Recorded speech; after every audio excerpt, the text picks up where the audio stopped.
Hello दोस्तों, आप सभी को हमारे यूट्यूब चैनल पर मोस्ट वेलकम है। दोस्तों इस वीडियो में डिस्कस करेंगे दोस्तों 50 इंपॉर्टेंट क्वेश्चन जो कि आपका ग्रुप डी एग्जाम के लिए है। और इससे पहले मैंने जो है कि इस सीरीज में 16 आपको क्लास दे चुका हूं और ये 17वां क्लास है दोस्तों। इसमें हम 50 इंपॉर्टेंट आपका जीके, जीएस, इसके बाद करंट शामिल करते हैं जो कि आपके एग्जाम की दृष्टि से बहुत इंपॉर्टेंट है। और इस सीरीज से क्वेश्चन पूछा जा रहा है। अगर हमारे रेगुलर व्यूअर हैं, अगर एग्जाम दिए हुए ग्रुप डी के, तो आपको पता होगा। तो चलते हैं पहला क्वेश्चन पर दोस्तों। पहला क्वेश्चन में दोस्तों आपसे पूछा गया है, सिल्वेनाइट किसका अयस्क है। जो सिल्वेनाइट है किसका अयस्क है, ये पूछा गया है। 4 ऑप्शन आपके सामने, आपको राइट आंसर।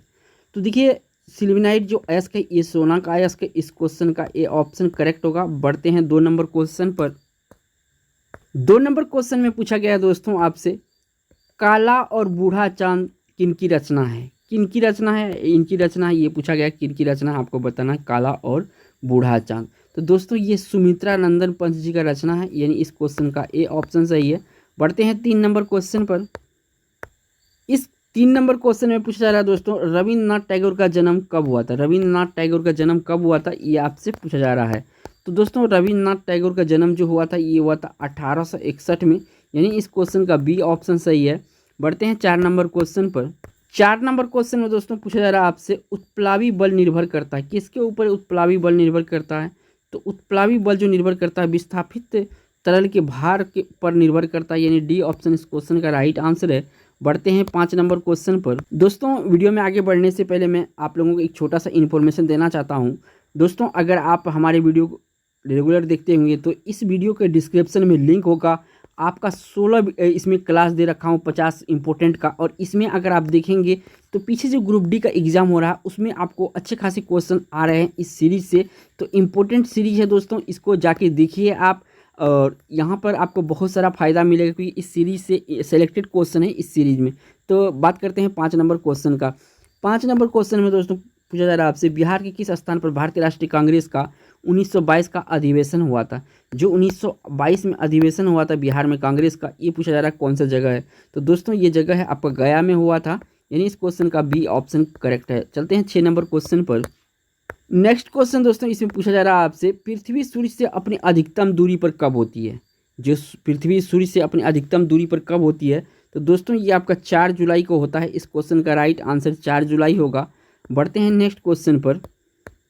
7 नंबर क्वेश्चन में दोस्तों पूछा जा रहा है आपसे, पेडोलॉजी किसका अध्ययन है। ये पेडोलॉजी में किसका अध्ययन होता है, ये पूछा जा रहा है। तो दोस्तों अगर पेडोलॉजी की बात करेंगे तो इसमें मृदा का अध्ययन होता है। इस क्वेश्चन का राइट आंसर है सी। बढ़ते हैं 8 नंबर क्वेश्चन पर। 8 नंबर का क्वेश्चन है दोस्तों, इसमें पूछा जा रहा है, गेहूँ किस जलवायु का फसल है। जो गेहूँ है किस जलवायु का फसल है, ये आपको बताना है। तो दोस्तों गेहूँ जो है आपका शीतोष्ण जलवायु का फसल, यानी सी ऑप्शन इस क्वेश्चन का राइट आंसर है। बढ़ते हैं 9 नंबर क्वेश्चन पर। 9 नंबर क्वेश्चन में दोस्तों पूछा जा रहा है आपसे, मौलिक अधिकार को लागू करने के लिए निम्न में से किसी न्यायालय द्वारा जारी किया जा सकता है। मौलिक अधिकार को लागू करने के लिए न्यायालय द्वारा जारी किया सकता है, तो दोस्तों ये परमादेश जारी किया जा सकता है, यानी ए ऑप्शन इसका सही है। बढ़ते हैं 10 नंबर क्वेश्चन पर। 10 नंबर क्वेश्चन में दोस्तों पूछा जा रहा है आपसे, संविधान का कौन सा अंग भारत के नागरिकों को आर्थिक न्याय प्रदान करने का संकेत करता है। आर्थिक न्याय प्रदान करने का संकेत करता है, तो दोस्तों ये राज्य के नीति निर्देशक तत्व जो है ये आर्थिक न्याय प्रदान करने का संकेत करता है, यानी सी ऑप्शन इस क्वेश्चन का राइट आंसर है। बढ़ते हैं 11 नंबर क्वेश्चन पर। 11 नंबर क्वेश्चन में दोस्तों पूछा जा रहा है, सिंधु सभ्यता निम्न में से किस संस्कृति का प्रतिनिधित्व करती है। जो सिंधु सभ्यता है किस संस्कृति का प्रतिनिधित्व करती है, ये पूछा जा रहा है दोस्तों। ये जो है आद ऐतिहासिक संस्कृति का ये प्रतिनिधित्व करती है सिंधु घाटी सभ्यता, यानी सी ऑप्शन सही है। पढ़ते हैं 12 नंबर क्वेश्चन पर। नेक्स्ट क्वेश्चन दोस्तों पूछा जा रहा है आपसे, सिंधु घाटी सभ्यता का पहचान निम्न में से क्या है। क्या है सिंधु घाटी का पहचान चिन्ह, ये आपसे पूछा जा रहा है दोस्तों। तो सिंधु घाटी सभ्यता में दोस्तों शहरी योजना प्रणाली सुव्यवस्थित ढंग से था दोस्तों, इस क्वेश्चन का डी ऑप्शन सही है। बढ़ते हैं 13 नंबर क्वेश्चन पर। नेक्स्ट क्वेश्चन में दोस्तों पूछा जा रहा है आपसे, हड़प्पा के सिंधु स्थल के बाद किसने सिंधु सभ्यता को हड़प्पा सभ्यता का नाम दिया। सिंधु सभ्यता के बाद सिंधु स्थल के बाद किसने सिंधु सभ्यता को हड़प्पा सभ्यता का नाम दिया। तो दोस्तों ये है डॉक्टर एस आर राव, यानी सी ऑप्शन सही है। बढ़ते हैं 14 नंबर क्वेश्चन पर। नेक्स्ट क्वेश्चन में दोस्तों पूछा गया आपसे, किस हड़प्पा संस्कृति स्थल में खुदाई में घोड़े की अस्थियां प्राप्त हुई, यानी घोड़े की हड्डी प्राप्त हुई है, कौन सा स्थल से। तो दोस्तों ये है आपका सुरकोटडा में जो है घोड़े की अस्थियां प्राप्त हुई है, यानी सी ऑप्शन इस क्वेश्चन का सही है। चलते हैं 15 नंबर क्वेश्चन पर। 15 नंबर क्वेश्चन में पूछा गया है इलेक्ट्रॉन के हस्तांतरण से बने यौगिक कहलाते हैं। इलेक्ट्रॉन के हस्तांतरण से बने यौगिक क्या कहलाते हैं? तो ये इलेक्ट्रॉन से बने यौगिक जो है विद्युत संयोजी यौगिक कहलाते हैं, यानी बी ऑप्शन सही है। बढ़ते हैं 16 नंबर क्वेश्चन पर। नेक्स्ट क्वेश्चन पूछा गया है दोस्तों, clouded leopard national park, clouded leopard national park किस राज्य में स्थित है? किस राज्य में स्थित है ये क्लाउडेड लेपर्ड नेशनल पार्क? तो दोस्तों ये आपका त्रिपुरा में स्थित है, यानी सी ऑप्शन यहाँ पर सही है। बढ़ते हैं 17 नंबर क्वेश्चन पर। नेक्स्ट क्वेश्चन दोस्तों इसमें पूछा जा रहा है आपसे, अखिल भारतीय किसान सभा की प्रथम बैठक कहाँ हुआ था? अखिल भारतीय किसान सभा की प्रथम बैठक कहाँ हुआ था? तो दोस्तों ये प्रथम अखिल भारतीय किसान सभा का प्रथम बैठक दोस्तों ये आपका लखनऊ में हुआ था, और ये लखनऊ आपका यूपी में पड़ता है। 17 का जो राइट आंसर क्या हो गया? डी ऑप्शन हो गया। बढ़ते हैं 18 नंबर पर।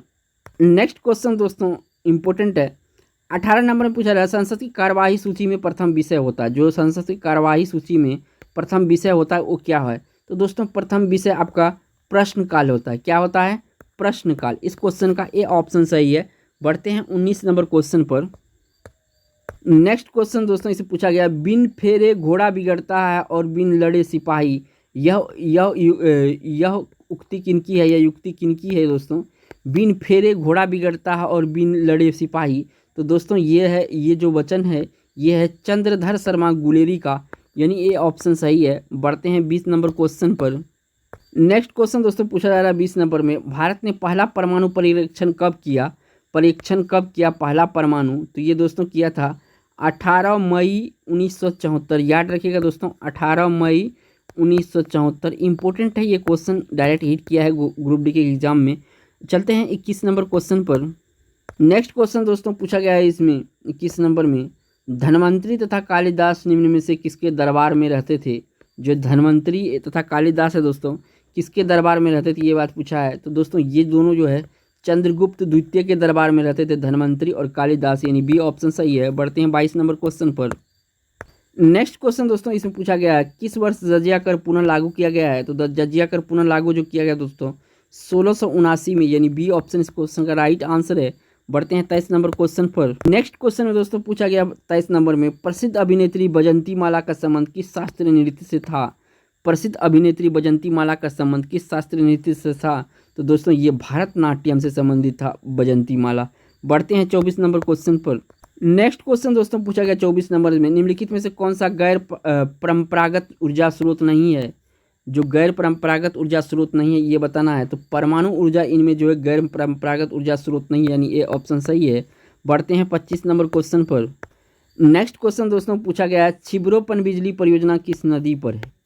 छिबरो पनबिजली परियोजना किस नदी पर है? तो दोस्तों ये है घाघरा नदी पर, और ये घाघरा नदी और ये परियोजना दोस्तों यूपी में है, यानी उत्तर प्रदेश में है, तो इसको भी याद रखना है आपको। बढ़ते हैं 26 नंबर क्वेश्चन पर। क्वेश्चन दोस्तों इसमें पूछा गया आपसे, अशोक मेहता कमेटी जिसने पंचायती राज की कार्य प्रणाली को पुनरीक्षण किया ने किस व्यवस्था को संस्तुति दी? तो ये जो है दोस्तों द्विस्तरीय को दिया था अशोक मेहता। अगर दोस्तों त्रिस्तरीय की बात करेंगे तो ये बलवंत राय मेहता समिति ने इसका दिया था, जो आपका संस्तुति है ये त्रिस्तरीय का। तो ये भी याद रखिए, कभी कभी एग्जाम में ये भी पूछता है। 27 नंबर क्वेश्चन में दोस्तों पूछा जा रहा है, लोकसभा में केंद्र शासित प्रदेशों के लिए कितने सीट आरक्षित है?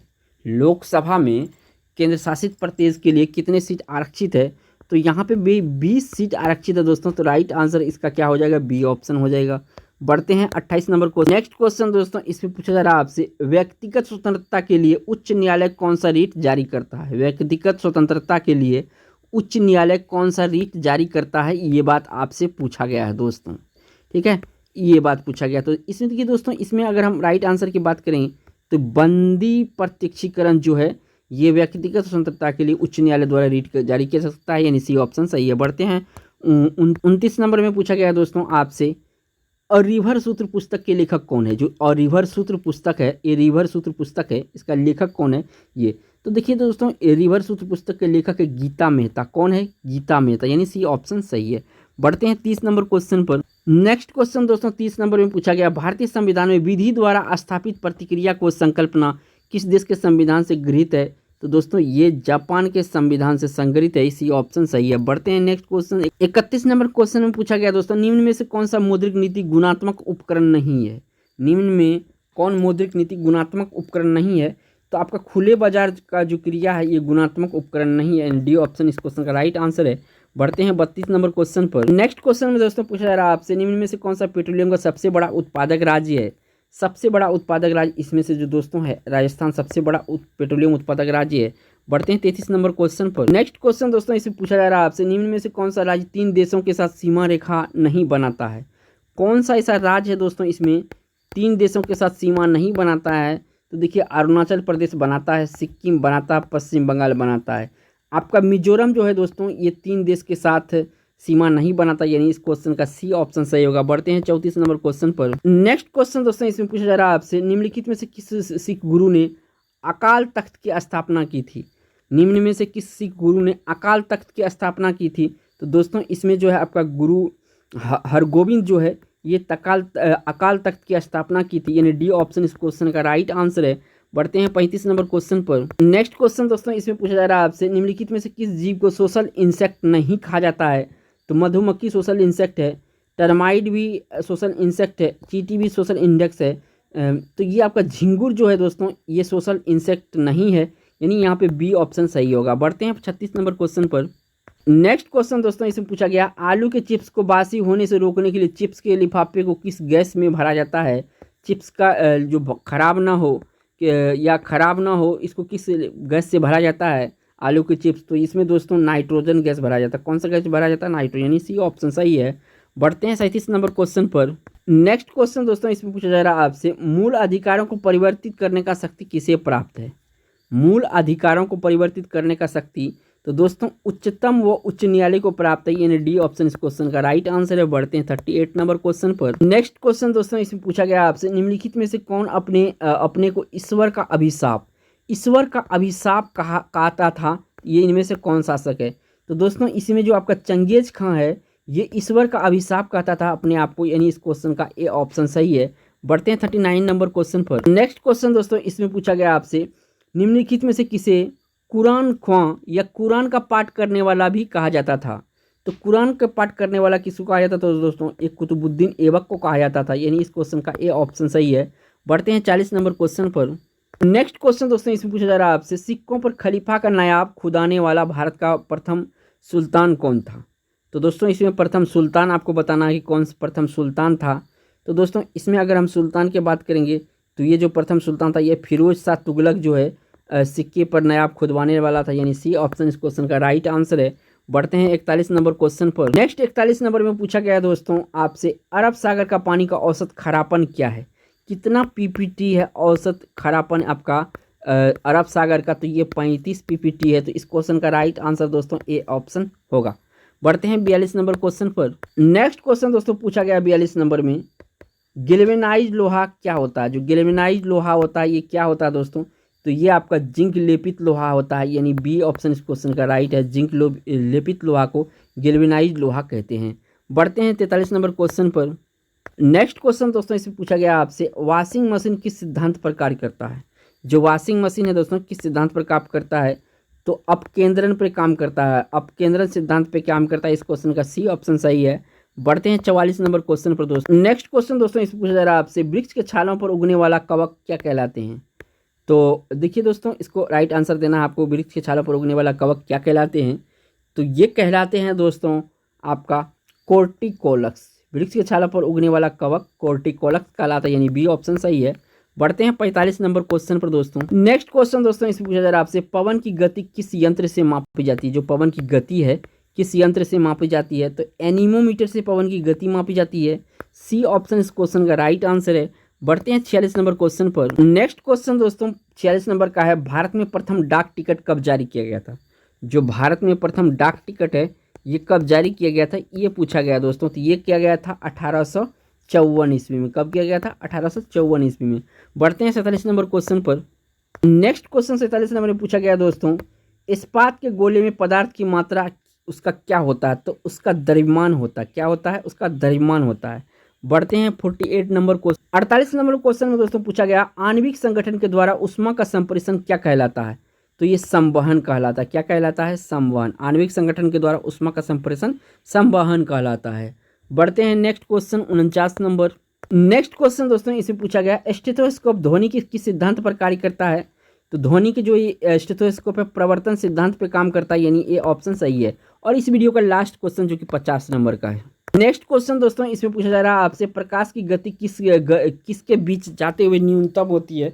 किसके बीच यानी कि न्यूनतम सबसे कम है इन ऑप्शन में। तो दोस्तों यहाँ पे हम कांच में जो है प्रकाश की गति सबसे कम होती है और सबसे ज़्यादा जो प्रकाश की गति होता है दोस्तों निर्वात में होता है। कहाँ पे होता है? निर्वात। निर्वात के बाद दोस्तों आपका इसमें वायु में होता है, उसके बाद जल में होता है, उसका कांच। यहाँ पे जो है डी ऑप्शन सही होगा।